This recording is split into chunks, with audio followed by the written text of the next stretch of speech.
Was that your phone that made that noise? Yeah, that was my phone. Because I know my phone makes that noise, but I'm trying to figure out what app it does that on. I think the Uber app.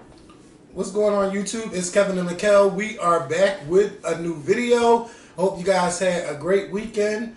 You know, I had a good weekend. First of all, I had a long work week last week.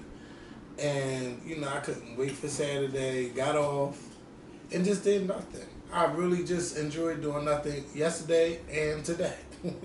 Just relaxed.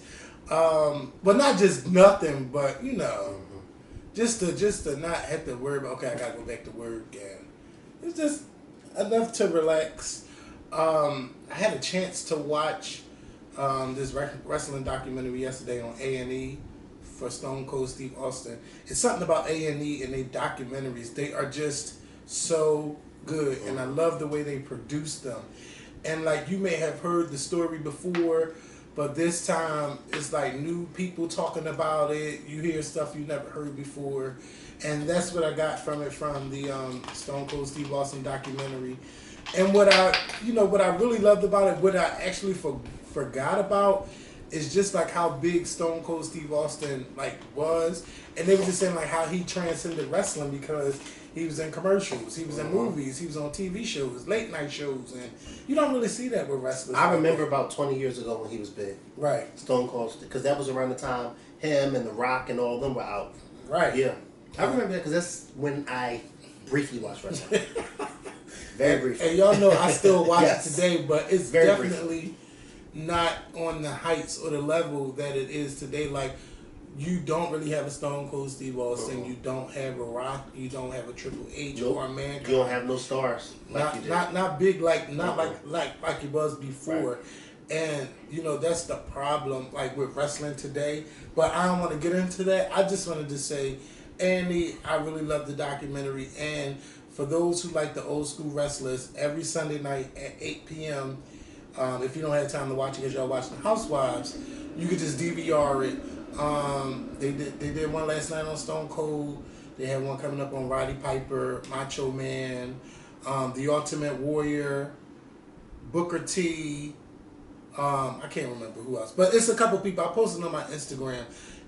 So it's going to be some good nights on A&E on Sundays. So if you definitely were into the old school wrestling, I would say watch it. And what else has been going on? Today, I watched the closing arguments for the Derek Chauvin trial. In the beginning, I was getting a little like, I need this closing argument to have a little bit more fire, a little bit more passion behind what he's saying. You know, people started like, oh, well, you acting like this, how to get away with murder, and this is law and order and all. I'm like, no, it don't have to be like that.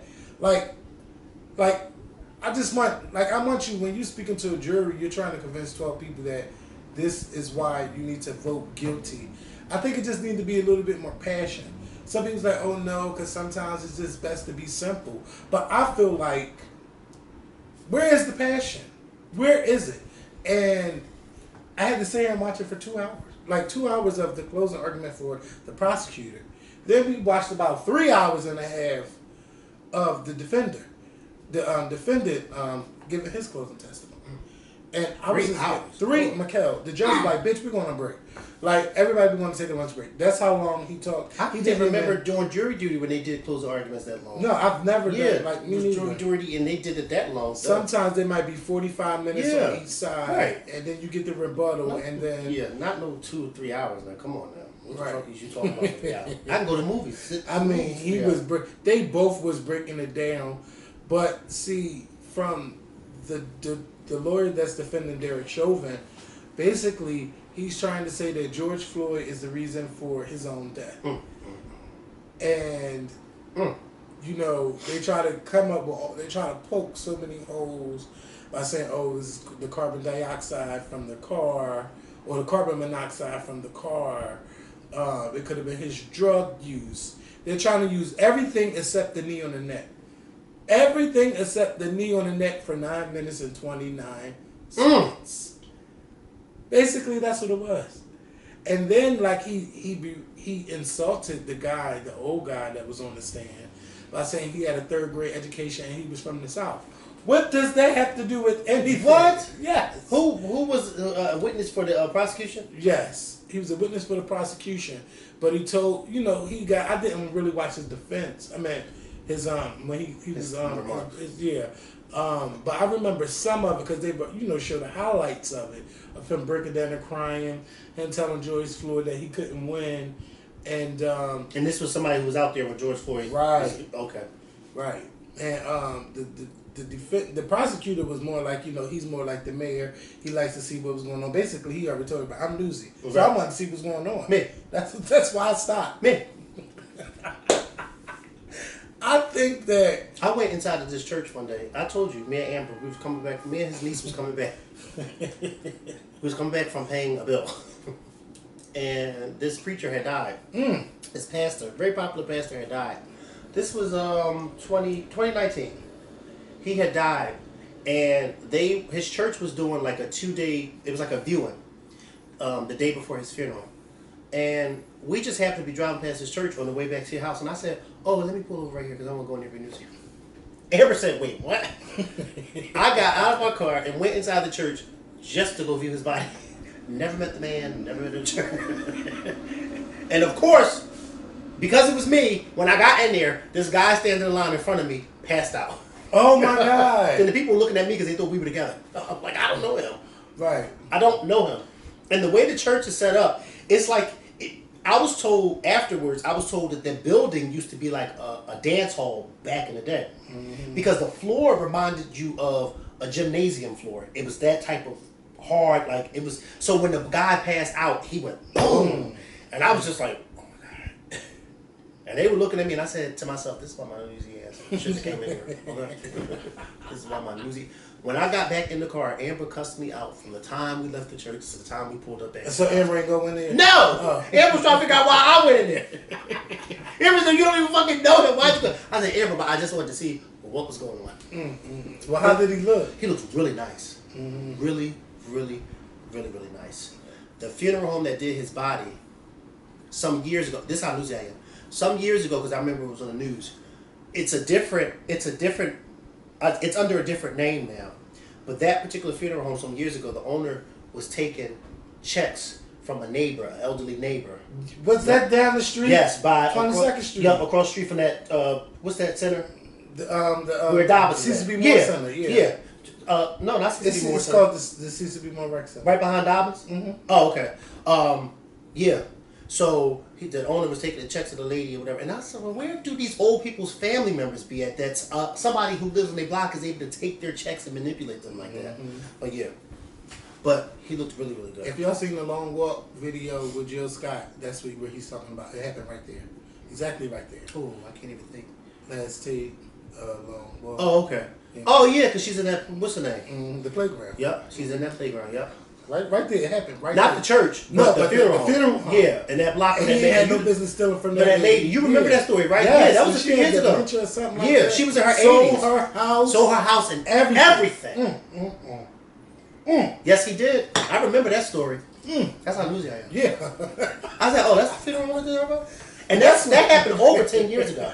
Yes. Everybody with a funeral home was getting in trouble. Yep. That was at the time when everybody, yes, you're right. Everybody in Philly with a funeral home was getting in trouble at that time. It's like every time you turn around, somebody in Philly was getting in trouble. You're like, oh my God, what's going on with this funeral home? Should I even die? Because where should I go? You don't even have the body at the Remember that lady in North Philly when they found all them dead bodies in her funeral home in that garage. And the neighbors was like, cremated. And she wasn't even taking them to the cemetery. We're taking the casket to the cemetery, but there was nobody in the casket. And that's a shame. And then some people had bodies buried. They don't even know where the bodies were buried at. Like, it's just...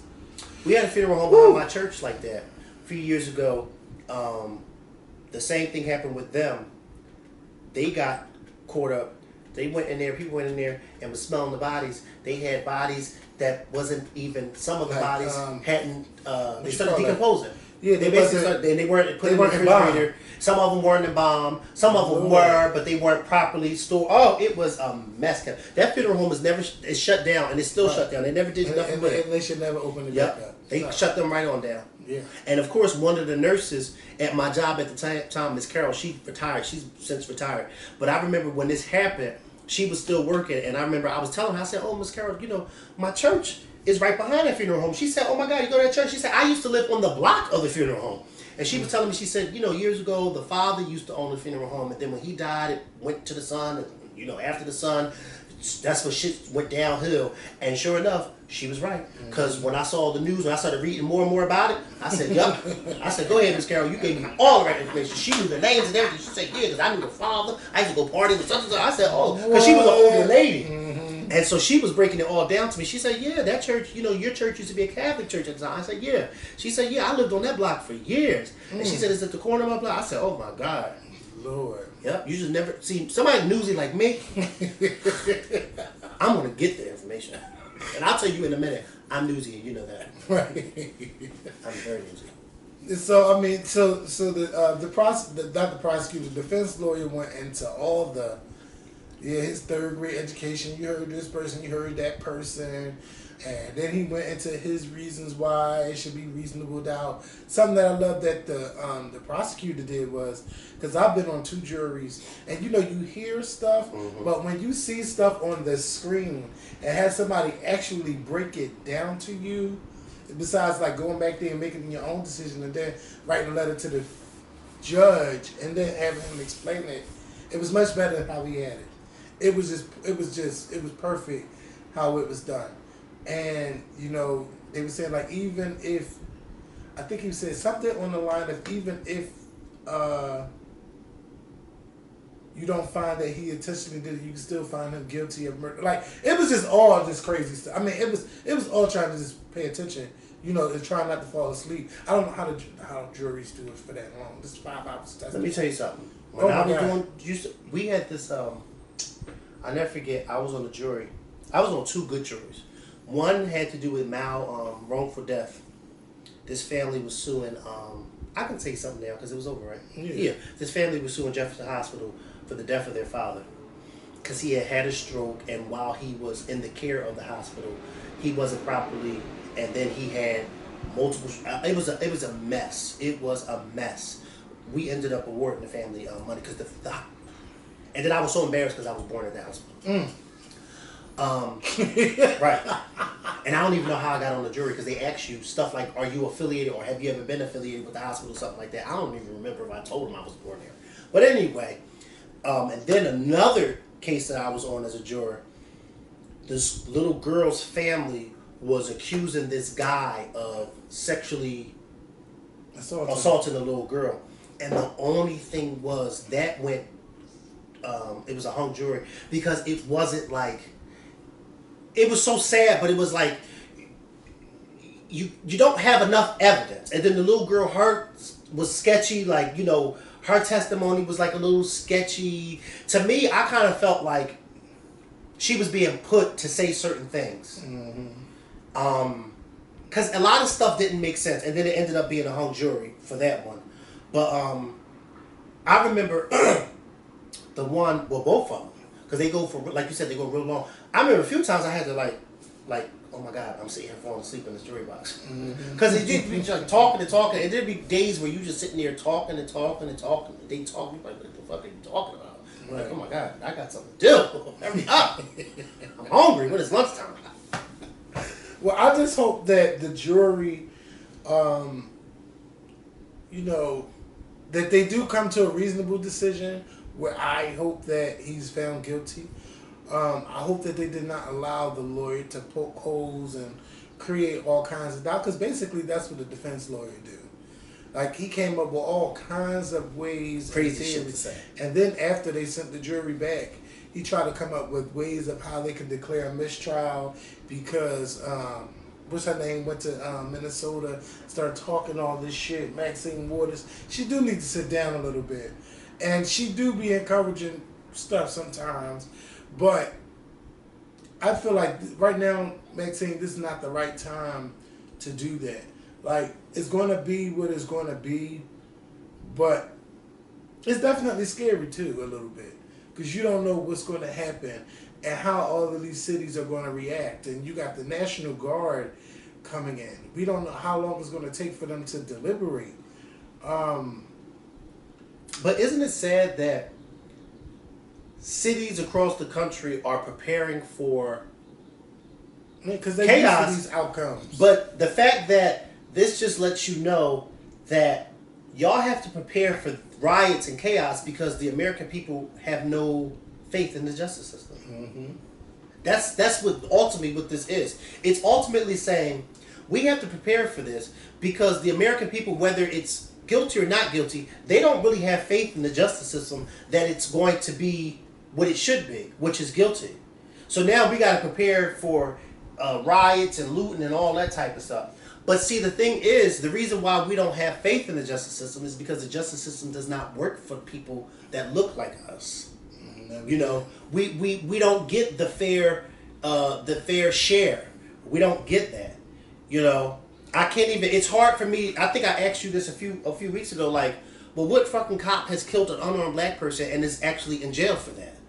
Then I had to think about it, and somebody had hit me up and said, well, the young lady, the cop who killed the guy who said that she thought it was her apartment, she got 10 years.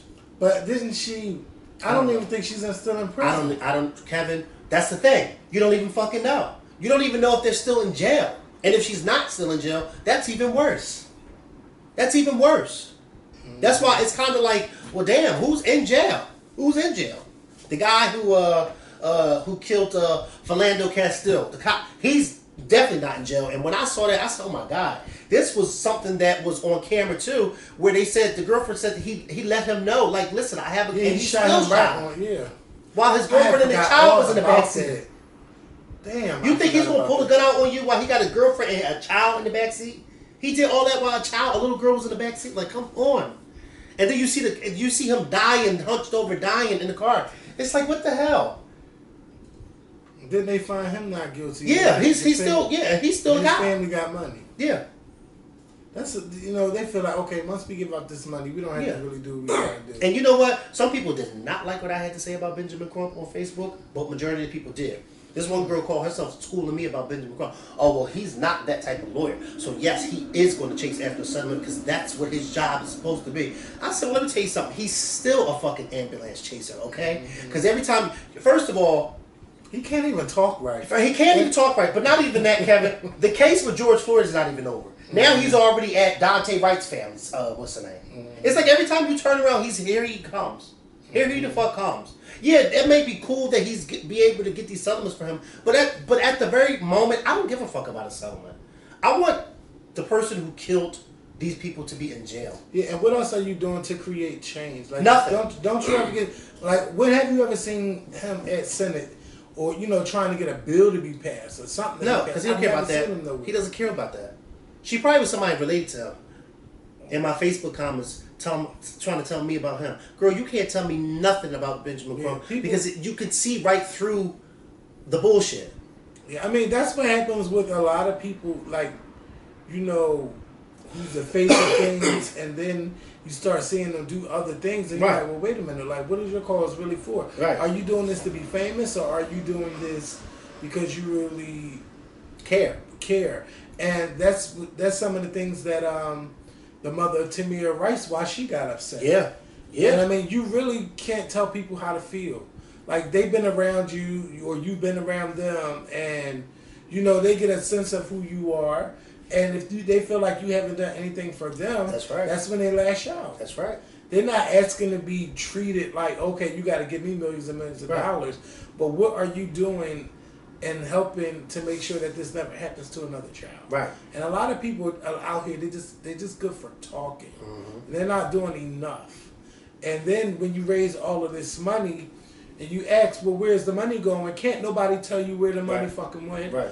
And now you got somebody from Black Lives Matters who has all these different houses and properties, and it's not really being talked about as much, but it do makes you wonder. It makes you become skeptical of giving your money. That's right. To all these different organizations, because you don't know who is who, and you don't know these people behind it. Every 6 months you hear a story about Sean King. Mm-hmm. It's like, damn, like nobody can be trusted. It's snakes everywhere.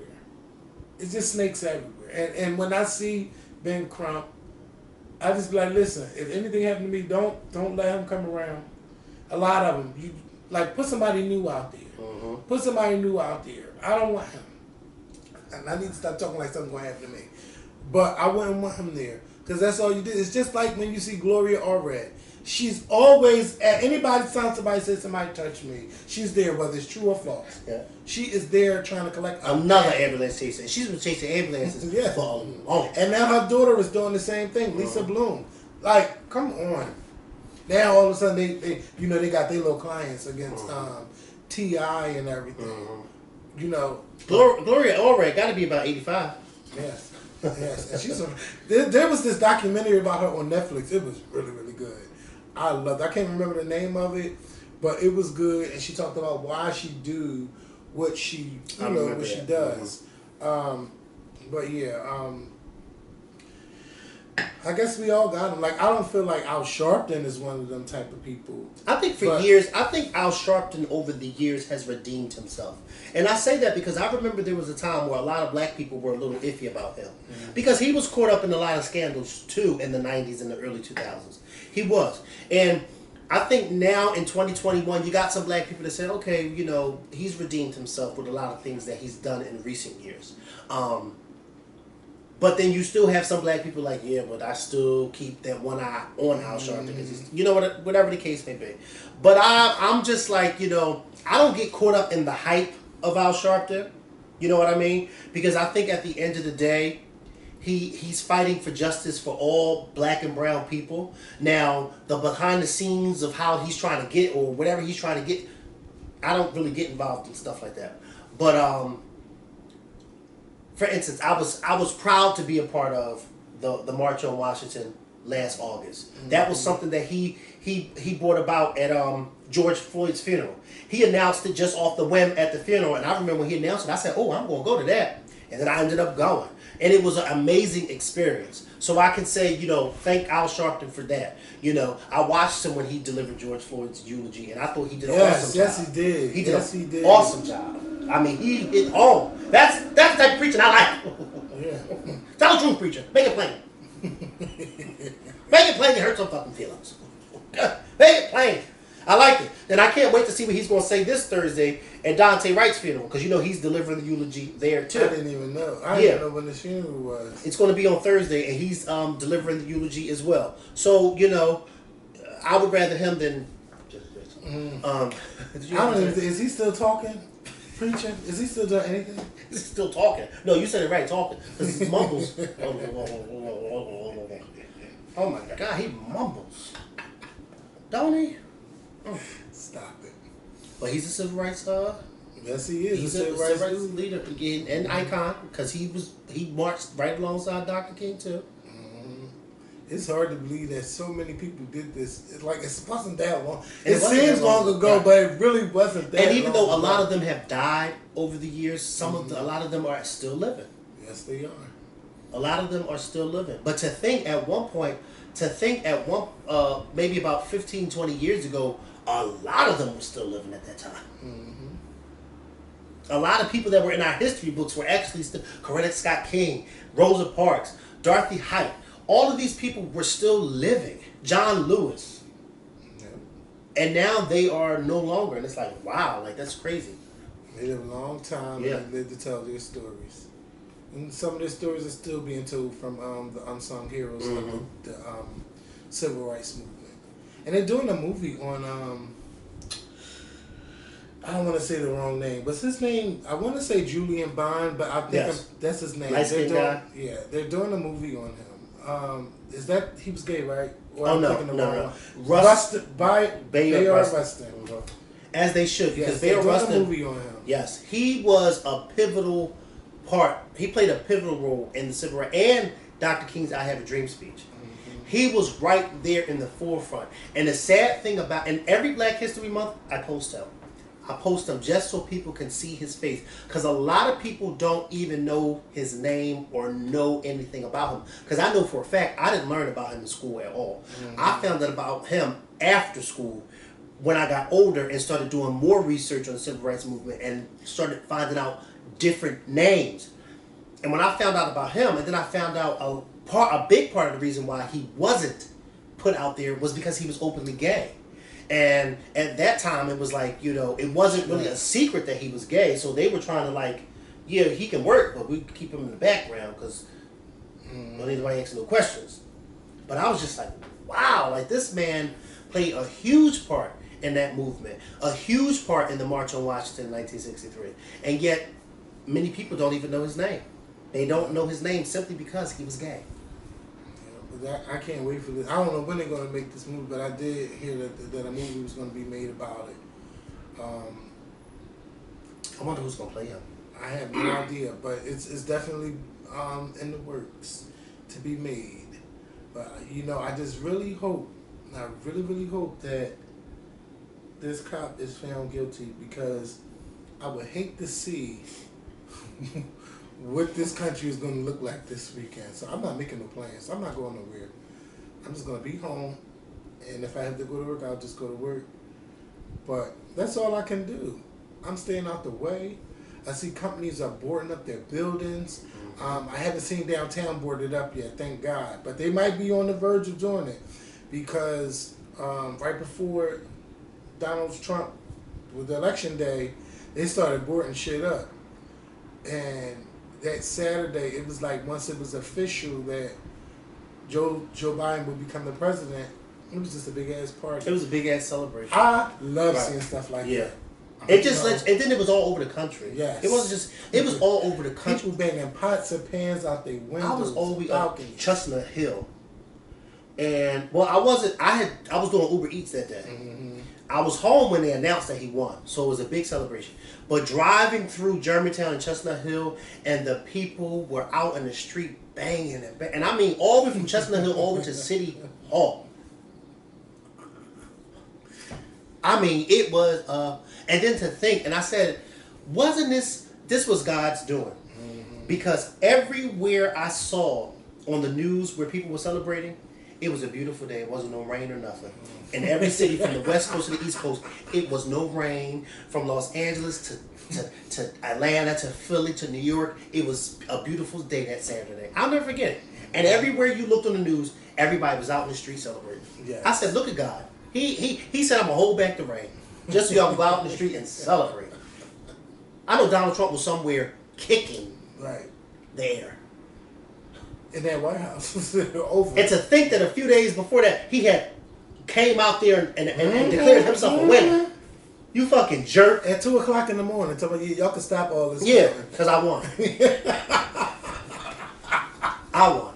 So y'all don't count no more. Because anything that comes after this now is a fraud. Yeah. Oh, is it? Really? That's what he was trying to put out there. It's a fraud. And that's exactly how that lawyer was talking. Like he was Donald Trump. Mm-hmm. Like just poking holes and deception and just, America, I hope we get it right. Because I don't want to see this country like how it looked last June. Because it was a mess. Stores were on fire. Businesses were broken into. Even black-owned businesses. They didn't care if you had a black-owned sign. They tore people's shit up. And we don't need that. We don't need neighborhoods on fire. Businesses, we don't need that. We don't need that. We don't. But it just shows you that people are fucking tired of the same old results every time. Every year. A high-profile case, not guilty. Or a hung jury. Come on. We can't have it.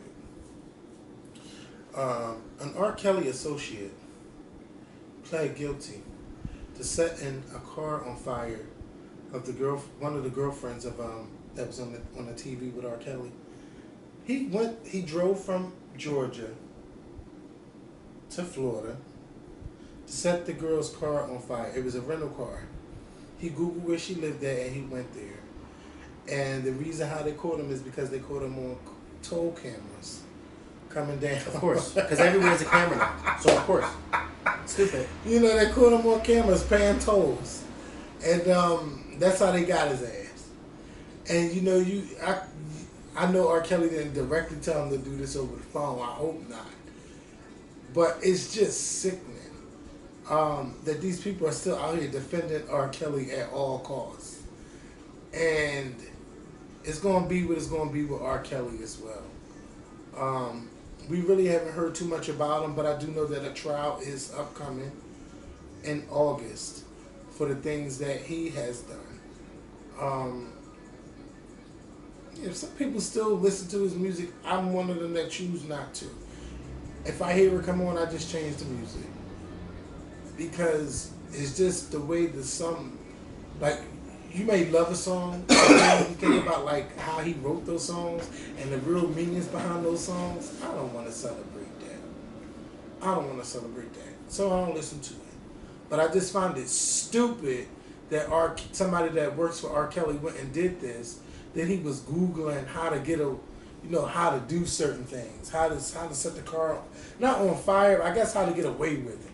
Like you gonna get no bitch, they court you. And the girl took pictures of the car and everything. She's out there taking pictures of the car. I'm glad they got him. Like R. Kelly, you and your whole team are going down. Y'all don't need no more surviving R. Kelly documentaries and movies. I didn't watch any of that because I watched the first one. That was enough for me. Yeah, it's a must. Like some of these stories became heartbreaking and depressing. Just listening and hearing their stories. And to think like some of this stuff still goes on today, but it's just not R. Kelly in front. It's just, it could be your neighbor, it could be your cousin, your uncle, like, it could be anybody. Just protect your children. And if your children tell you something, believe them. Just believe them. And it's tough in 2021 when parents still don't believe in their children. That has to stop. I don't care how well taken care of you are. If your child is coming to you and telling you something is wrong, you need to do something about it. So the rapper Black Rob passed away. We all know him from the song "Whoa" back in the early 2000s.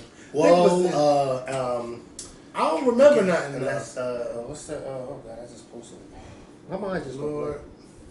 Well, he did a lot with Bad Boys. Yeah, back in the day. Oh my God. And I don't want to play it because I don't want to push it down. Yeah, let's not get into trouble. Oh God. But yeah, I just posted it. But yeah, shout out to, and he was just on. They had just posted him a few weeks ago when DMX died. Yeah. And then he was released from the hospital. I didn't know they released him. He was released from the hospital, and then when he was released, he posted another video. But is that they say he was homeless or whatever, right? I don't know. I didn't even watch that video. I just know he was released. So bad. Because people were trying to figure out what was the matter with him. They said, I heard he had a couple strokes and stuff. And then, they basically, when they, I guess when they say Diddy tried to help, it was like basically it was too late. Well, see, that's why I don't get involved either with stories like this. Because Diddy posted a rest in peace post, and people went in. I'm sure they tore him up. Because they said, well, where was you when he was homeless and he needed help. And I said, oh my. You know what I thought about? And a few people said, if you want to redeem yourself, then pay for his funeral. Yeah, and he is going to help pay for the funeral. I'm sure he is. Help pay for it. That's what I thought when I seen the money to pay for himself. Right. When I said help. No, he should just pay for everything. Right. That's what Mayweather did for Floyd. George Floyd. He paid for the whole thing. Yep. Silver was a solid gold casket. Well, first of all, those type of celebrities have the money. Right. Okay. You got you paid $10,000 on these fucking clubs. You got $10,000 to pay for somebody's funeral. Right. But you know what though? Something I thought about is that we all come down on Diddy for what happened to a lot of these artists. We don't come down on Clive Davis when a black person is no longer on the label and is doing bad or going drugs and die. We don't do it to Berry Gordy. Because he was a part of Motown, and a lot of his singers and groups that had issues, and we don't blame it on a lot of other people. But for some reason, we always and nobody never blame L.A. Reid. Nobody don't ever blame Babyface. But for some reason, we all come at Diddy and say he's not to be trusted. He's a snake. And basically, he did what all the other labels are doing. Well, I think the reason why, and I agree with you, I only think the reason why a lot of people come down on Diddy is because our generation got to see firsthand. We weren't around when Berry Gordy and Clive Davis in his early days were doing what they were doing. Even L.A. Reid and Babyface, because they were doing that shit in the 90s. And we were all kids. But Diddy in the 2000s, we got to see firsthand from the reality shows and things like that. Because once those shows went away, and then it was like, well, okay, where are these people at? We don't see them no more. Diddy was the one with the you know. But I agree with you. They all did it. It's just that Diddy was the one in the forefront. Because when you really stop and think about it too, especially with Berry Gordy, okay. Okay. And he's still alive to tell 90. Okay. And he looks good. He does. Yes, he looks does. Really good. Him and William Shatner, both of them are 90, and they look. Because I thought William Shatner was in his 70s. 90, and he's coming out with a new TV show, William Shatner. I said, oh my God, it looks good, amazing. But Berry Gordy, okay. And I think a lot of stuff back then in the 60s and 70s, unless you were in-house, you didn't know about all that stuff. Like, you know what I mean? Like, you didn't know that Diana Ross had that baby by him. Because when you stop and think about it, it's hard to even find pictures of Diana Ross when she was pregnant.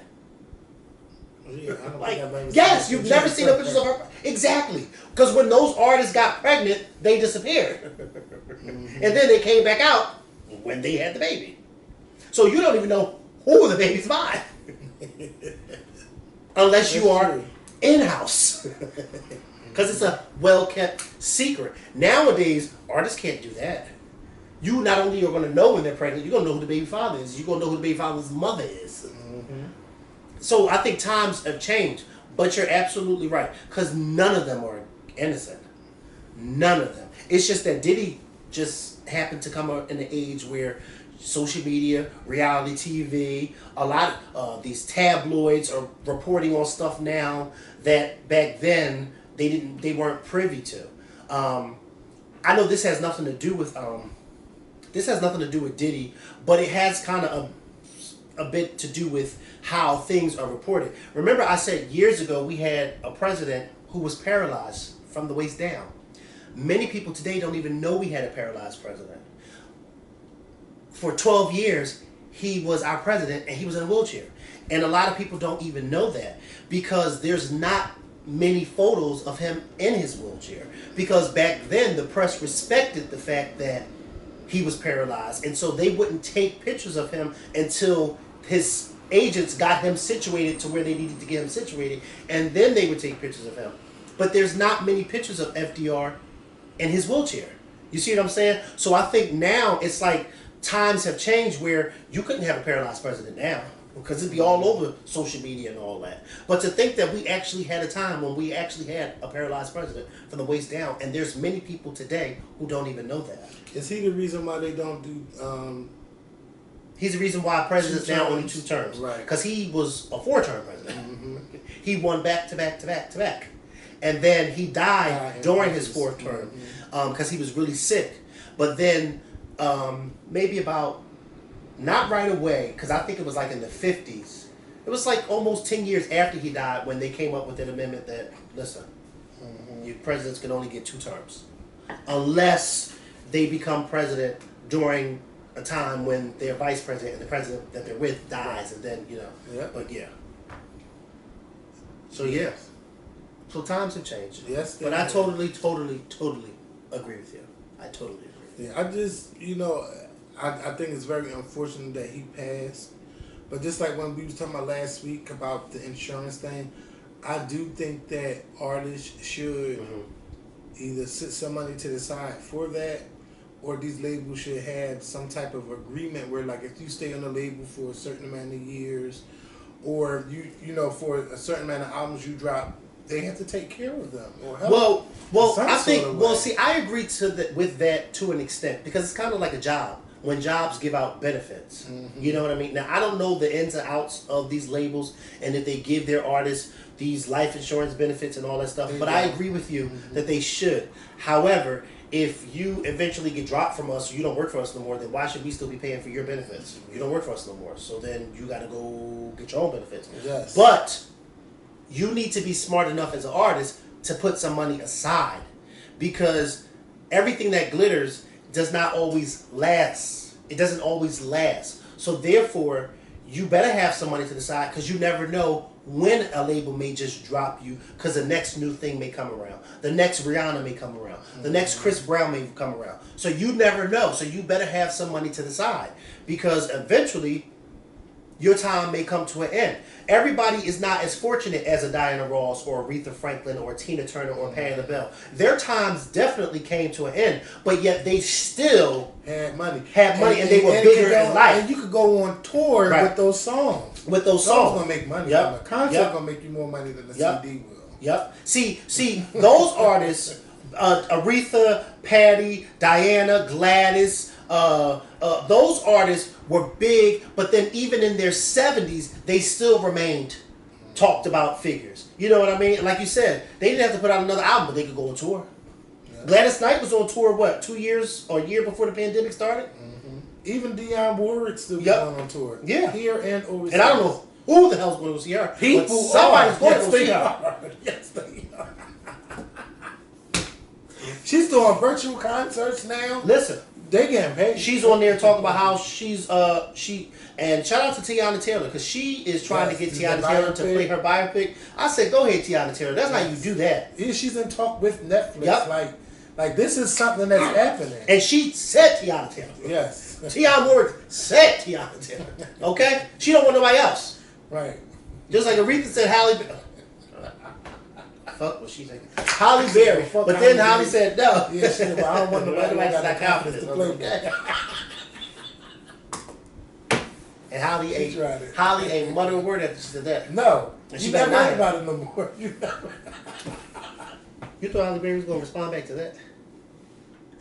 No. You better not respond back to that. She's been clapping back a lot too. Yes, she has. Aretha Franklin only wanted Halle Berry because Halle Berry was the first black Oscar winning for Best Actress. That's the only reason why she wanted her. Because Aretha Franklin. Why the fuck would you say Halle Berry to play you? Right. But can you believe that was 20 years ago? Next year. Yes. And then everybody tried to take that outfit and wear it at prom. And a lot of them looked a fucking mess. We haven't had a black actress win Best Actress. No, not since Halle Berry. No, she's the only one. All the other actresses, black actress has Best Supporting. Wait a minute, yeah, supporting, because I'm about to say, wait a minute. Because Viola won for Best Supporting. Best Supporting. But it should have been Best Actress. Because, I mean, she was good in Fences. Like, she had a big role in that, too, to me. Fences gave me a headache. I'm not even going to lie. Yes, not to me. It gave me a headache because I had to remember this was a play. Mm-hmm. So this was what it was kind of like Ma Rainey. Mm-hmm. This is a play. So it's like a play now on film, and I was kind of like, "This is." You're not gonna see a whole bunch of scenes, right? And I love plays, mm-hmm. but that gave me a headache. Did you watch the whole thing? I didn't. I watched a lot of it though. Mm-hmm. Well, I think I did because I got all the way up to the part where his mistress had the baby. Mm-hmm. I got all the way up to that. Oh, yeah. Yes. That's I got all the way up to that. Yeah, I got all the way up to that. So I didn't see the very end of it, no. But I got all the way up to when his mistress had the baby in Fences. And I said, you know what? I can't do this anymore. Yeah, that movie, it was good. If you have HBO Max, I believe Fences is on HBO. If it's not on HBO Max, I've seen it on Amazon Prime. I got too many of them. I got to cut one of them bills, you know. Yeah. See, I use my sister's Amazon Prime. Somebody needs to give me their password. And I just started using my own Hulu. Shout out to Leah because she was letting me use hers after you kicked me off yours. Ciao. Somebody had my Hulu. They done changed it. They broke into my Hulu, stole my created this long ass email. I don't know how they got into it. And somebody is still like secretly watching my Netflix account. Because you can't see where it's coming from? Nope. Wow. It's not showing me. Like I can't write to Netflix and say anything. Only thing I can do is change my password, and I sign everybody out of the network. Mm.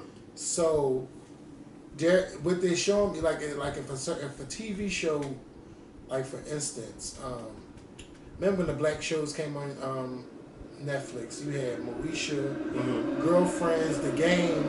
For some reason, 8 episodes of The Game was already watched. Mm. And I was like, well, who the fuck was watching this? Like, how? And then I went to track the IP address, and it did not show anything else logged in. So I don't know what was that all about. But my password sharing days are over. And even my mom's husband, I told him how to get his own account. I don't know who the hell that is. What is all these? It's like all over the world, spam calls are calling you. Yeah, that look like that's an insurance, independence. And what is this thing that iPhone has now that when people call you, their name pops up? Yeah, my name. Even if your number, if their number's not saved, their name is popping up. Like, what is that all about? Like when Tiff called me and she said, like, what is that all about? I don't like that. I don't like that. Because what if you try to be sneaky? Well, do *69. Well, nobody's answering from *69. Yeah. This is not 2000, Kevin. Yeah, I know. Remember that? Yes. People was answering. Yes. And see, my mom, she was one of those people. She answers any fucking phone call because she don't know. My mom always says, "I gotta answer because you never know it might be an emergency." Yeah. And she's right. But me, I'll let it ring. Like if it's an emergency, you'll call back or you'll leave a message. If you don't leave a message, then it wasn't worth calling my phone. My mom and dad called me the other day 15 times. Why? Together. Because they wanted me to do something. And I was asleep. And I knew it wasn't an emergency. That's something that my spirit said, this is not an emergency. So I called my mom, and she was calm as could be. Then I called my dad, and I'm like, so now that I'm on the phone with him, I need to put on this voice that I'm sleeping, you're bothering me. Like what? What do you want?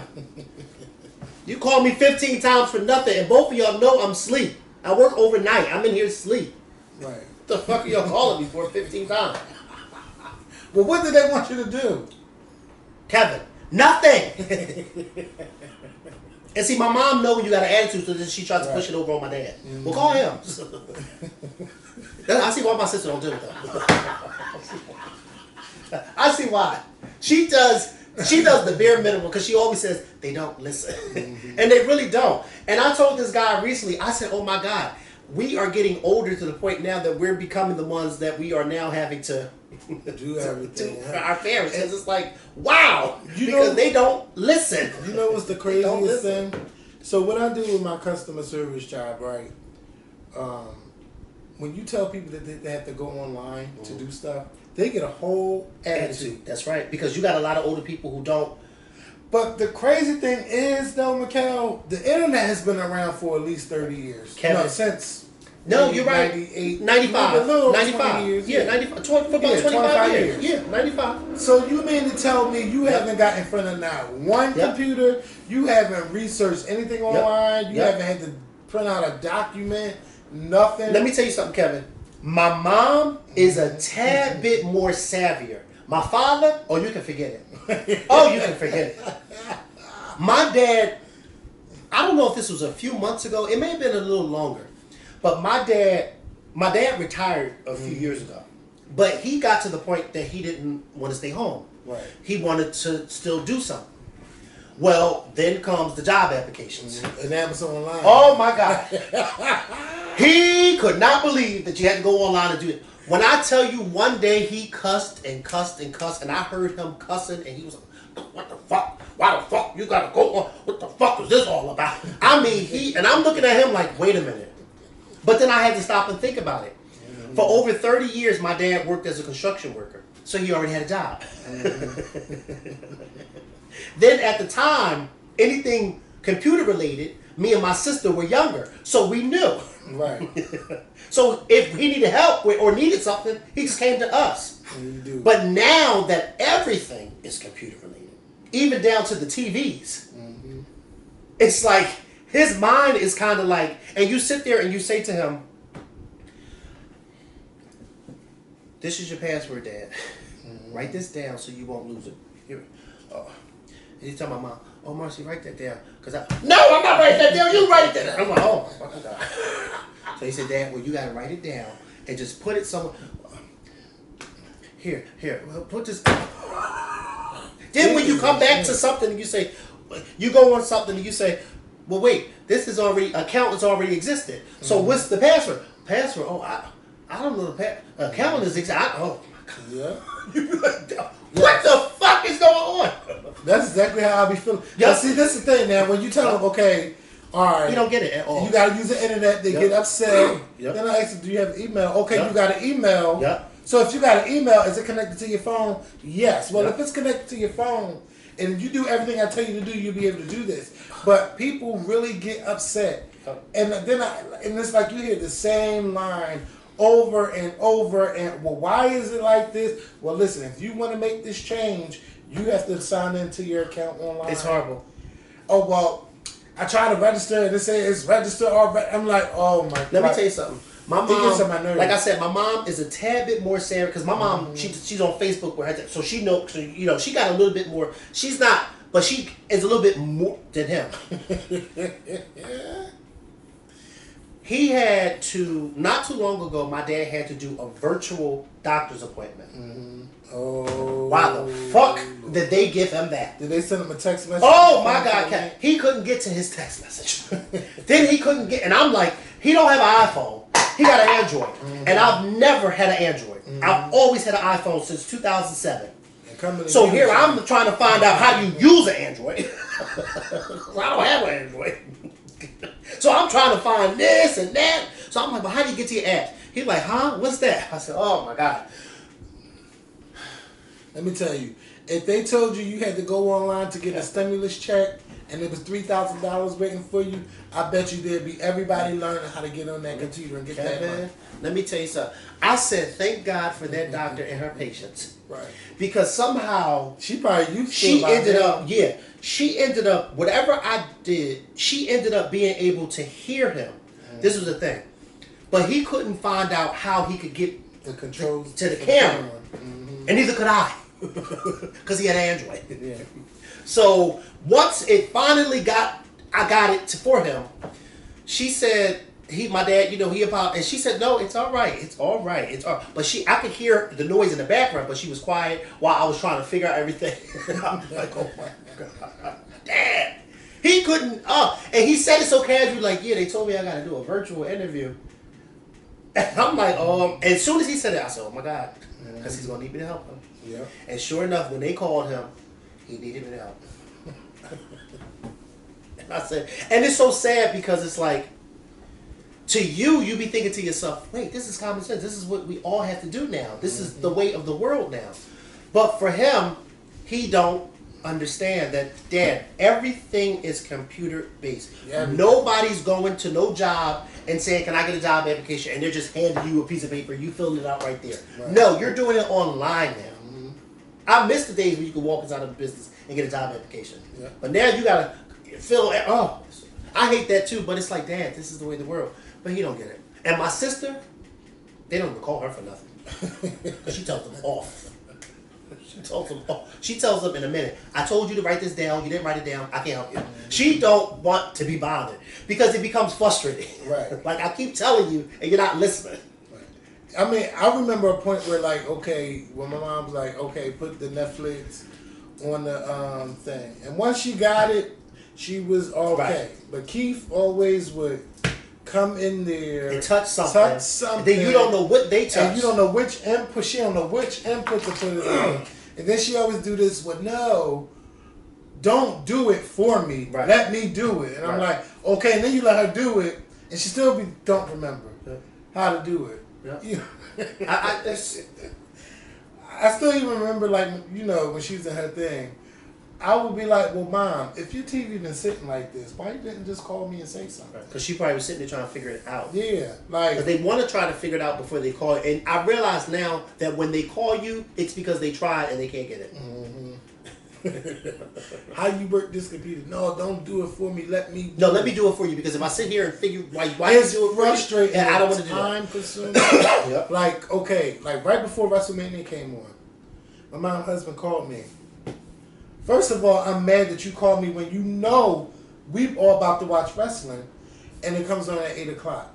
If you should have been trying to get this together way before 8 o'clock. Yeah, 8 o'clock. I'm on the phone with him for 40 minutes. Oh man! Thank God it was a rain delay. Because I mean that's the only reason why I stayed on that phone all that time. And I went through every troubleshooting tip, everything I could to think why his phone is not working. So I said, you know what? Call T-Mobile.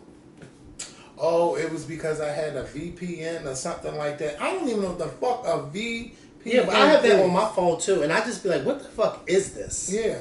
So he got, whatever it is, he got it off and he was able to watch it. But you know, Yeah, it's hard to be patient sickening. with people. It is. And then see, the thing is, what I do is certain stuff I'll write down. All passwords I write down in my notes on my phone, and I tell them, I said, just write it down in the notes on your phone. Or give me the password and I'll write it down for you. Yeah. But when you have accounts created and you don't know the password, I can't help you. Yeah. I can't help you. I cannot help you. And it's hard to remember password now because these companies, bitch, Yep. they want uppercase, lowercase, a little star. God. A symbol. One uppercase, one lowercase, two asterisks, $1 sign. You like, oh my God. They're like, no, and your password is way too easy. I said, oh, hell no. Then it has to be 10 characters. Right. So you got to figure out something with 10 characters with an uppercase, lowercase, two asterisks, Can you $1 imagine sign. your parents trying to sit there and make up a password? It's tough. It is tough. Like, I just can't do it. No. And it's hard for me to remember. So now I just save, like, I shouldn't really save it to my computer, but I have to save it to my computer. And then, like, every couple months, then they want you to change your password. They say, oh, you didn't use this a couple times, it's time to change it. And I'm running out of fucking passwords. And I can't stand it. So I know it's harder on older people, you know, but They don't. damn, we did all that from Black Ride. I don't even remember how we got there. But Me neither. But you know what? Shout out to Black Ride. yes. And Shout out to him. yes, and speaking of you know, we know that, you know, Black Rob, you know, talked about DMX in his video before his passing. DMX Memorial will be this Saturday. It will be held at the Barclays Center. I believe it will be streamed. I haven't heard about any TV outlets airing it, but for sure BET will definitely be one of them if it does air. And then they said on Sunday, It's a private. yes, he's having a private funeral. So, you know, I wonder if his casket will be there. I'm sure. No, I'm saying for Oh, Saturday. Saturday? I don't know. They might just do the memorial and just leave it at that. I don't know, but I want a DVR. I want to be able to watch it. I want to be able to enjoy it, and like I can't even think of about the performances. I just want to hear the stories because I really enjoyed seeing so many random ass people got all these stories about him. Like it makes you wish that you've met him and had a chance to talk to him because it's always something he's seen in you and him turning it to God. And you know, some people say, you know, meeting him was just like just a stroke of luck, and just to talk, or he overheard a conversation, or he came to me and just started talking to me. Like I've seen all these random stories, and it's just like wow, you know. So I can only imagine what these celebrities are going to talk about, what whoever his personal friends were, what they're going to talk about. It's going to be amazing to see. When we saw him in 2016, first of all, we didn't even know he was coming out.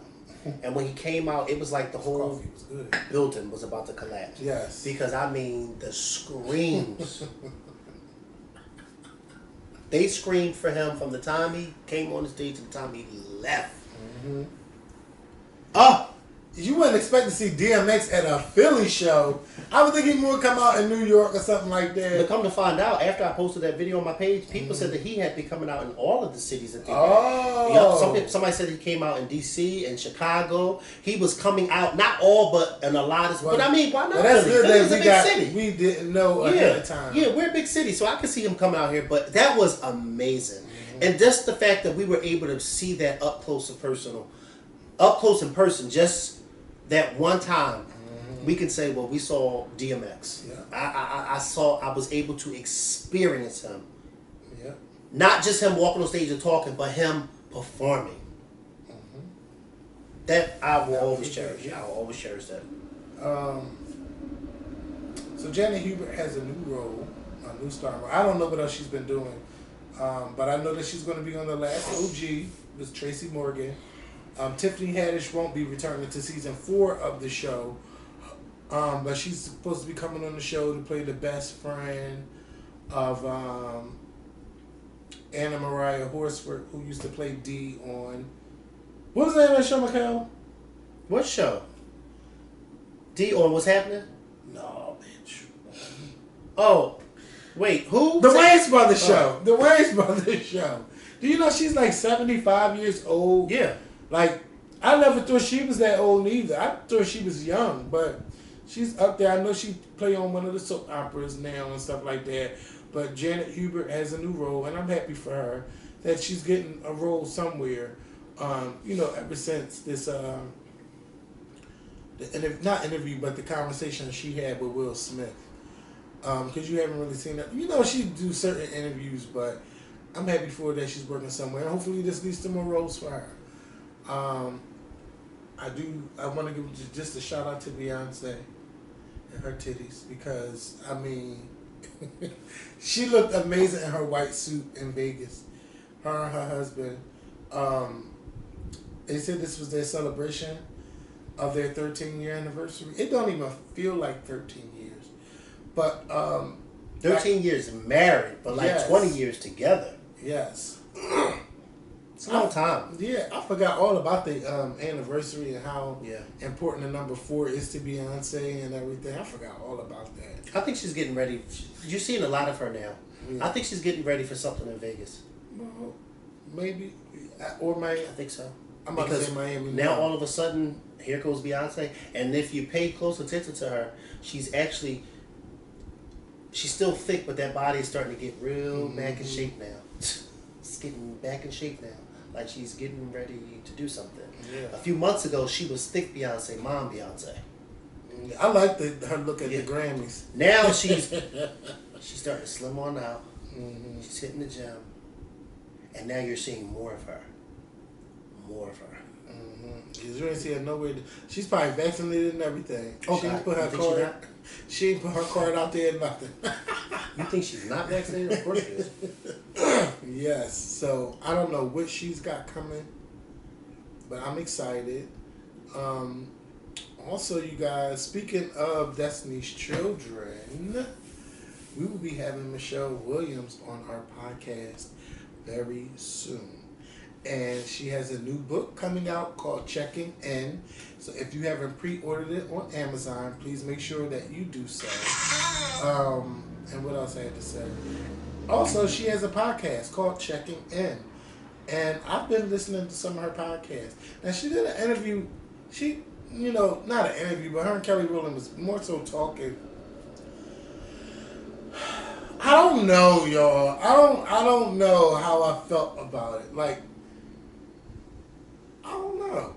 It's just like when she do interviews with people I don't know, I really love those. Mm-hmm. Like, but this one with Kelly, I don't know. I mean, what do you like about the interview? I don't know. They talked about how the industry has changed and stuff like that. But...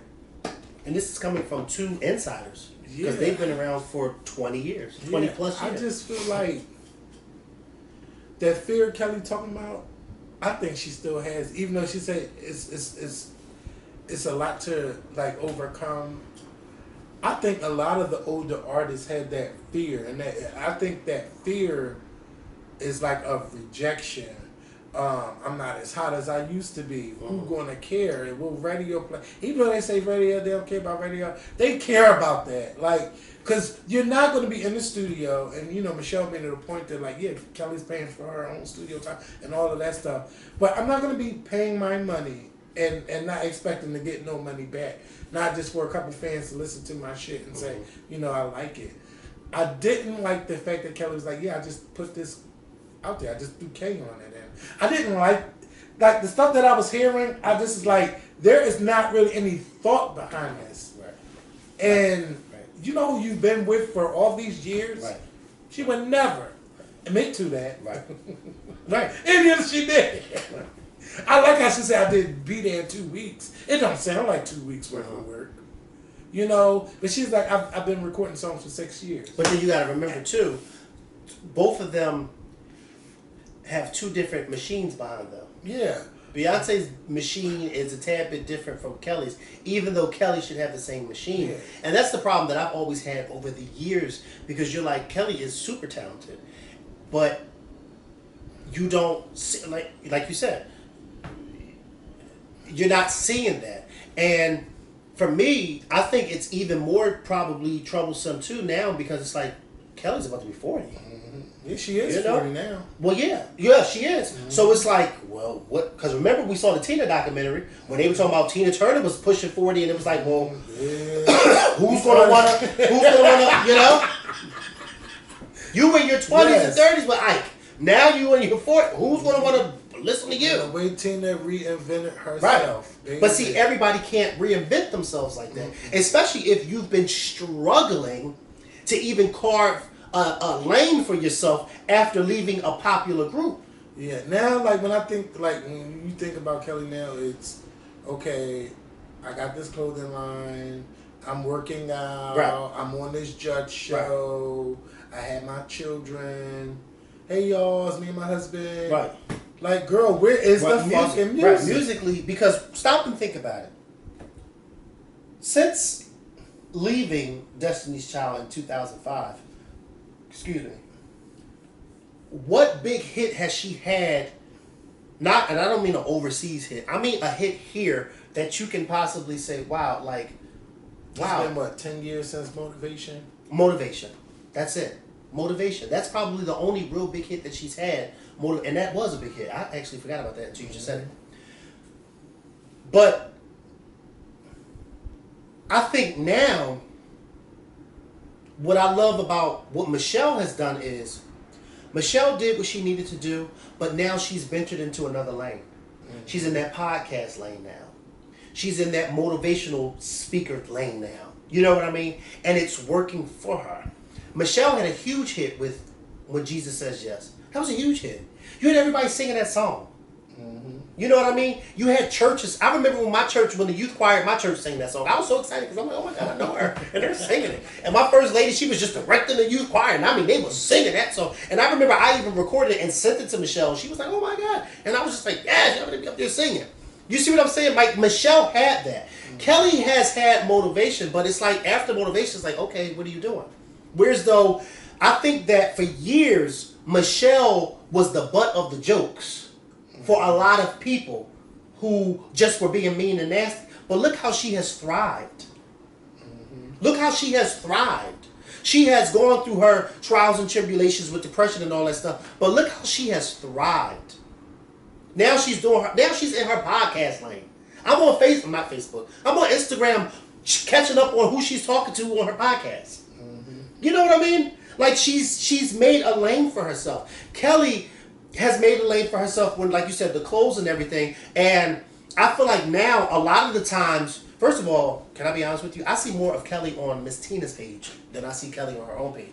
And that's because I follow Kelly, but for some odd reason, I don't never really see her pop up on my timeline. But it's like Miss Tina is always reposting Kelly, so I always see Kelly. And so it's like, that's how I see her. But it's like, where's the music? Mm-hmm. I'm seeing you pregnant. I'm seeing you with Tim. I'm seeing you with the kids. I'm seeing you in your backyard, promoting your new outfit line. But what does she do again? Oh, she makes music. Where's the music? Yeah. I've been saying this for years.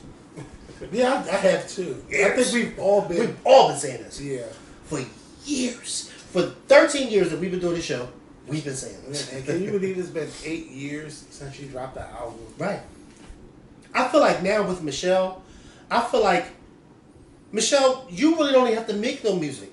Even though I know music is her, but she don't, because I feel like now she's doing her thing. Yeah, and we seen her on TV. I'm surprised that she didn't get picked up by either The Real or The Talk. Because remember, she would be on those. And that's awesome. I don't know what it is about her when it comes to talking, but she can talk. And that's a good thing. She knows how to talk and engage and have a great conversation with you. I never forget, there was this situation that happened, oh my God, this was a few years ago. I can't remember exactly. It was something that happened in the gospel community. And I remember I was going off on Instagram. I cannot remember who it was, but I was going off on them, and I'll never forget. I had just pulled up to my house, and my phone was ringing. It was Michelle.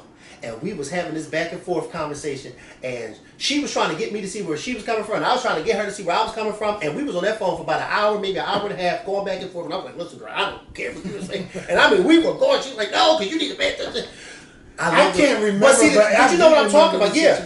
And I remember I was going off on Instagram. Michelle said, you know, I'm tired of seeing what you say on Instagram. Let me call you and just tell you about yourself. But I say that to say she knows how to have a great conversation, whereas though you're back and forth. And a show like, you know, The Real, something like that would be awesome for her. Because she knows how to hold her own.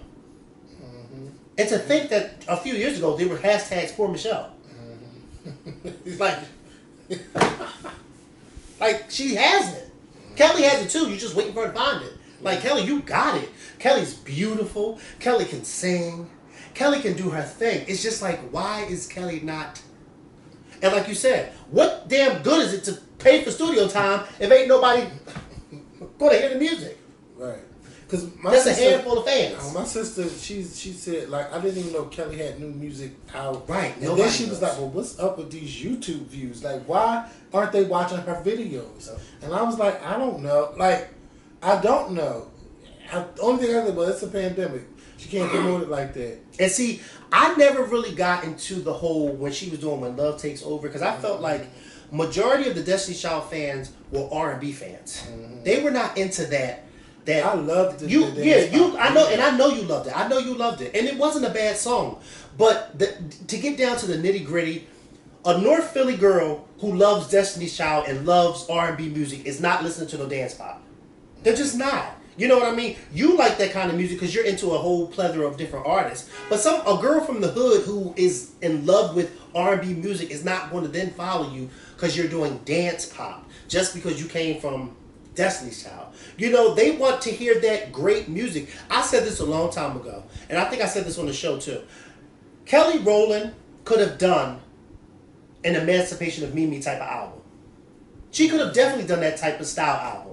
She got the voice for it. She got the look for it. What Mariah Carey did in 2005, Kelly Rowland could have done the exact same type of album. She probably still could do that. She probably still could do it, Kevin, but she needs the right team. And it gotta be like something. It gotta be promoted well, and it gotta be promoted as a comeback. Even though she's gonna say it's not a comeback, but she needs to promote it to be a comeback. It has to be. Yep. Because then, if it's not a comeback, where the fuck you been at for all these years? Because Destiny's Child has been debunked since 2005. Yeah. And I mean, it has to be nothing but good music. Yep. Like if you say you got all these hundreds of songs, then baby, when you put them out that 12 track, every song better be a banger. That's right. And then you know what? Have your own little Instagram concert. Right. Yes. You know when Kelly was doing a Coffee with Kelly thing, like she would come on there for like 20 minutes. I'd be so over it. Like, but I loved her. And then she would talk about sex and like everything. Like I was like, yes, Kelly, like do it. She had The Dream on there one time. She had a couple people come on. And it was something to watch during a pandemic. Like, it was something fun. I guess she didn't want us to know that she was pregnant by then. I don't know, but everything just went away. It was just like, it was working. It was working for you. I don't know. All right, that's the end of my Kelly rant. You know, because I could have a rant about my girl Missy, too. Because it's always like, all right, I'm going to play with you. You know, like how... somebody like about to jump into the rope. Mm-hmm. Then they're like, no, you know what? Let me stop. You know, like that's what it feel like. I'm like, why y'all keep doing EPs? Put out a full album. Stop being scared. Get out there. Compete with these bitches. You only got right now was what Cardi and the City Girls, Megan. Come on, like this will be fun. And you already know the girls respect you for what you've done for music. Hell, she could even do something with someone else. Yes. Like, come on. Do it. Why are y'all afraid to jump into the road? Jump into it. Just do the shit. Only thing you can do is just fail, but you can't fail if you don't try. You know, come on. Y'all gotta stop being afraid. All my girls, everybody. Where are y'all at? Damn. Because I already see something's brewing with Beyonce. Yeah. And don't let this pandemic be over, because she's going to be back on her bullshit. The day they say this pandemic's over, it's going to be, oh, it's over, oh, I'm having a stadium tour to the end. You, what? I ain't even a stadium tour with all over, all old songs. But guess what? I'll be right there. Me too. Screaming and hollering. Hollering and screaming. Just like, and I know Janet got something up her sleeve. Yeah, I'm excited for her because like she's another one. All these new she's pictures. Another one that I forgot to mention when I said the older girls, because it's like Janet can still put out stuff, not even put out new music. She can keep going on tour, and people gonna still go on tour. Yep. Just to see her with that split. Like she's doing that something picture because she wasn't doing no splits before. Listen. You know, this is your time creatively to get your shit. Well, last year really was the time, and now like this is the year to see like everything come forth. Your flowers, your bloom. So Janet, she has a documentary coming out on A&E next year. It's going to be called Janet, and it's a 4-hour documentary. So it's going to be on 2 nights. It's airing on A&E and Lifetime. Next Y'all year. know how I feel about Lifetime, yeah. But Janet is producing it, so it's not going to be one of those trashy things. I think she's getting a movie too. I'm not sure, but it's definitely going to be a documentary about her life. And again, I was just telling you, I love A&E documentaries, so it's going to be good. And Janet is also doing an auction. She's auctioning like 1,000 of her memorabilia, stuff from movies, videos, appearances from the Oscars and different award shows. And some of the money is going toward She must have charity. went to the Oscars years ago, because I don't even remember her in the Oscars recently. Like maybe from 90. Yeah, the 94. Because again was nominated for an Oscar and she performed. Okay, yeah, because I've been watching the Oscars for about 20 years and I ain't seen her on no Oscar stage presenting, performing, in the audience, or nothing. So that's why I said, yeah, it's got to be from years ago. Mm-hmm. Well, I'm excited. And all this is to coincide with her 55th birthday, which is in a couple of weeks. I remember when she turned 50 and she was pregnant. Remember that? Like, time just be going like that. Well, I feel like her baby's older. He's only got to 5. be like 4. I thought he was like 10. I thought it was like 10 years ago when she had that baby. Yeah, she got. And I think he'd be playing a violin or a cello or something. You know why? Because you never see her with him. So that's why I assumed that he was older. He's only a couple of years old. Yeah. You said. Yeah, because it seems like Janet Jackson is not one of those celebrities that you always see. And I don't follow her on social media, so I don't know what she's doing or where she's at. I just happened to see that picture of her doing the split because the Shade Room had posted it. Yeah. But yeah, they don't really. That was like one of her most liked pictures, like in a long time. I think that studio picture is letting you know, I'm coming, bitch. I'm coming, because she was supposed to drop an album last year, and then the pandemic hit. She was supposed to go on tour and drop a new album last year, and that never happened. So. You know how Janet do. She disappeared for a little bit. I was so mad. No, I wasn't mad, but I'm like, girl, you're on FaceTime. Why do you have a mask on? Like, what are you doing? But when she had this, when was this? It's like I seen this video like a couple months ago. One of the girls was doing dance routines to her music, and Janet called her to thank her, and then she was like, when next time I'm out in LA, we should meet up or whatever. But she had a mask on the whole time. And I'm like, what are you doing? Maybe she was around people. She was outside. I mean, I guess home. Because I can't picture Janet on FaceTime over down the street. Well, I mean. Maybe somebody was teaching her how to use FaceTime. You never know. You just never know. You never know. You don't know who's walking to the street behind these masks, to be honest with you. Yeah, you right about that. But everybody, I enjoyed doing this video today. I forgot to say, if y'all didn't listen to our podcast on Friday, make sure y'all listen to the podcast every Friday. I upload them before 6 a.m. so you have them for your morning drive or your workout or you cleaning your house. Just turn this on. We got 58 episodes. So if you haven't listened before, turn on an old episode you never listened to. Turn on and listen. Share our podcast. What else is going on? My shirts and mugs are still on sale. Yes. I'm still selling those. The link is in my bio on Instagram. Right. And shout out to those of you that have been purchasing them. You guys have been hitting me up with your pictures.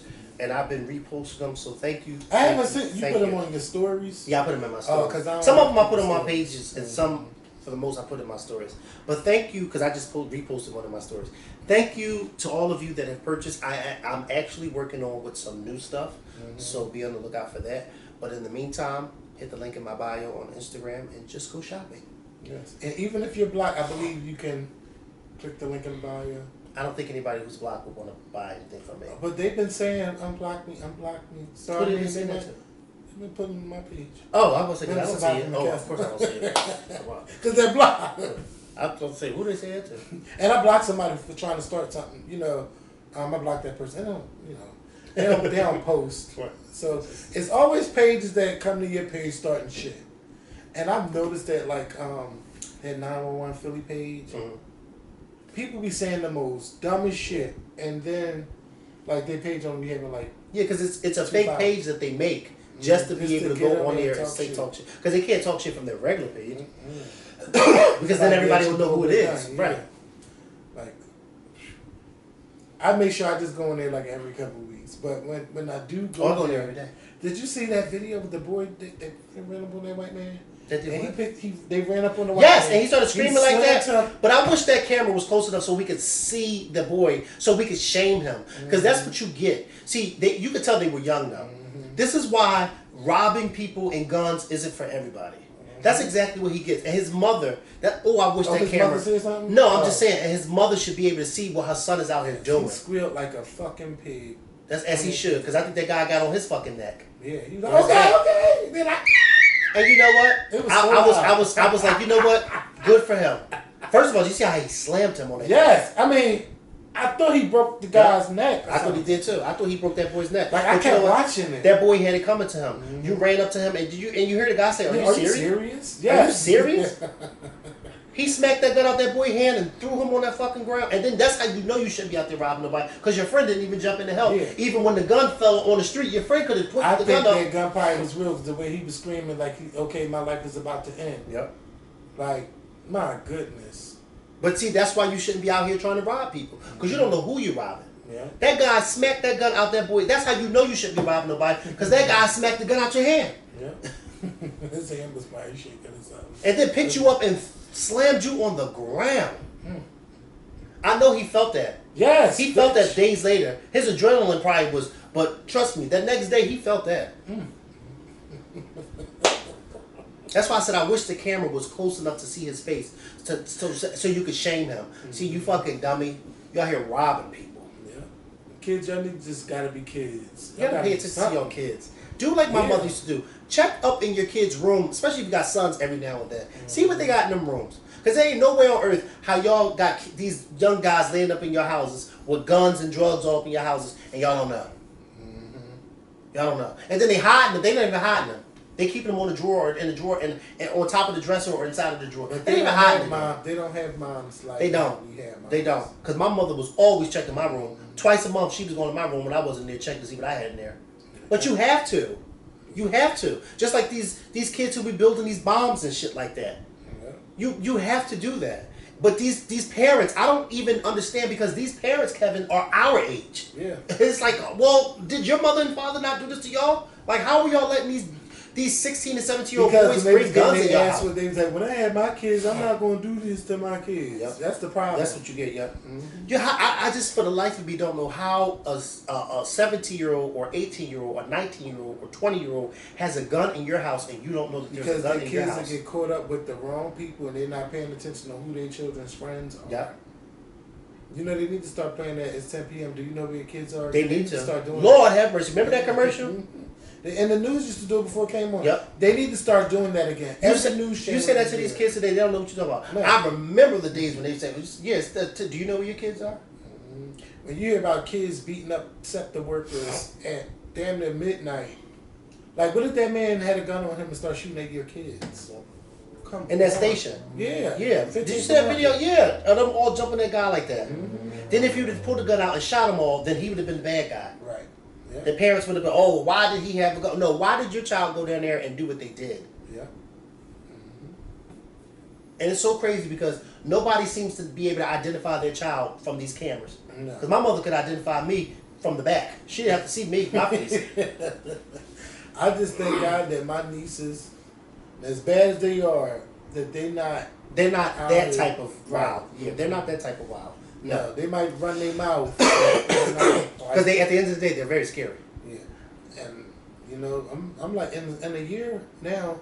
Well, I can't say this to them, but like in a year now, do you know that nobody has to be responsible for you no more? In 1 year, this 1 year, you know, they do all of that, but now you really gotta look out for you. You can be 18. It's gonna be tough. Yeah. And they don't listen to Uncle Kevin, so I don't. Well, they never did. To tell you, yeah, never listen to you. I don't think they paid you no mind. Especially that day when Tippy walked past with that red wig on. No, she wasn't supposed to have her head. And the way you jumped. I have my what you call them? My hard drives. Then you looked over at the camera because you wanted to punch her, but you looked over at the camera to see. I'm gonna start posting all the little throwback Thursday videos. God, because I got all my hard drives. So like, damn near every video we've done is on these different hard drives. Then you knew she was doing it to be smart because when she ran past and you told her to go see, she said something smart. Oh, so that's like you knew she didn't care what you had to say. Well, that's all right. Because they ain't got to worry about what I got to say now. No, I never did. They never did. They never did. Never. You know, I woke up this morning talking about Mother's Day for some reason. I don't know. I don't know if it was it's coming up. I know it was flowers or something. I was thinking about. You know, I was like, you know what? I'll probably bring flowers and I might bring some Pepsi too, just to sit it there. Oh, at this grave? Well, I hope nobody take no Pepsi. You know, somebody probably gonna drink it. Because somebody like me. And it's nice and cold too. And it's cold. I might look around and look around and look back around. Right. And then bend down like a crack. No, don't take no Pepsi. You know what? Let me just pour a little bit of Pepsi over there. Just take some flowers. And, do that. Don't leave no Pepsi. Because I am a Pepsi holic. Yeah. I'm just hoping that if it's there, I hope it's there before Mother's Day. The stone. Yeah. That's just my wish. So what did they say? Did they give you a time frame? Yes, but it's like, because they could do it in time, but if not, like I feel like okay, I don't want to go to an empty grave. Right. Like if not Mother's Day, then I'll be back there. Well, not an empty grave, a stoneless grave. Yeah, a stoneless grave. A headless. Yeah. Yeah. I don't want because I want to make sure I'm at the right spot. You know, they tell you where it's at, but I want to make sure I'm in the right area and stuff. But I think I'm coming along. Now, I don't know how I'm going to be, right, but I feel like I am really coming along. Like, I am. Because you're keeping yourself busy. Yes. Now, this week, not too much, but I like, you know, I didn't put myself on a schedule where I'm working crazy hours. I just like, you know, if I want to stay, I'll stay. But you know, I've like I told you, I like the young people at my job. They keep me young, and they be talking to me like, "Do you know this artist, that artist?" I be like, "I don't know who the fuck y'all talking about." That's how I know I'm Kevin. What was I at? Was this yesterday? I think it was yesterday. I had pulled up to this. First of all, the car behind me was blasting music, and I could see that it was a young guy. So then he eventually pulled up to the side of me, and we came to a red light. The person who was rapping said something about, because I fucked you, and I looked at that, and he was just sitting there like, and there was a girl next to him, and she was young, and she was slouched over, and I'm like, oh my God. I can't even imagine. Right. And I couldn't understand what the guy who was rapping about. I just know he said something about, and I'll fuck you, and I said, what? And you driving blasting that? There was a time when you were blasting music and you pulled in front of somebody's house and you would turn the music down. These guys don't even do that. Right. They just blast. And you blasting something like that? I wouldn't dare want something like that coming out of my car speaker. Like, I'd be feeling so lost. Yes. And she was talking about, you know, because I don't know what the city girls look like. If I don't, like, if they walk past me, I don't know what they look like. I know what they look like. They was talking to me about Sweetie and Quavo. Mm-hmm. Like, okay. Sweetie, I can't get her face because I don't pay too much attention to her. But Quavo, I would know what she looked like. city girls I would know what like they look like. Young Miami and JT. I know what they look like because I don't know what they I know look what they look like.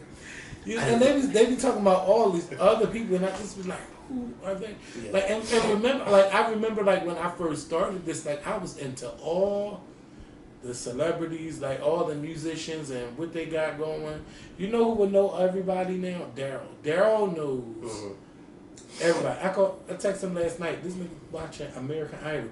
Daryl, you still watching American Idol? It's been what? Now that's really 15 years. What? No, it's longer than almost 20 years.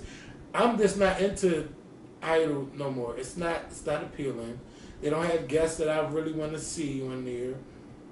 So no. But I got lost in the shuffle a little bit. So I'm one of the people that's really, really like relevant. Not saying that the younger people are not relevant, but relevant to my age category. Right. But I'm gonna step it up though, cause y'all still be wanting me to talk about these people, but I gotta know what they do. I gotta see what their connections are, and who they with.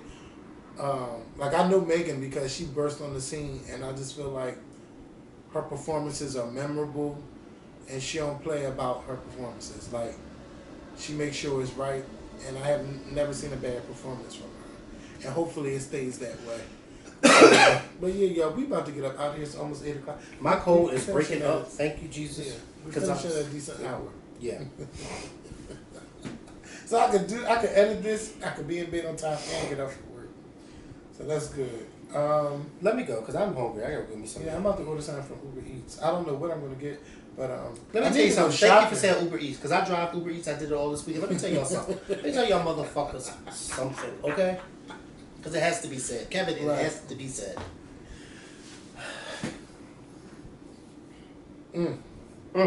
I seen your post about that. Let me tell y'all something.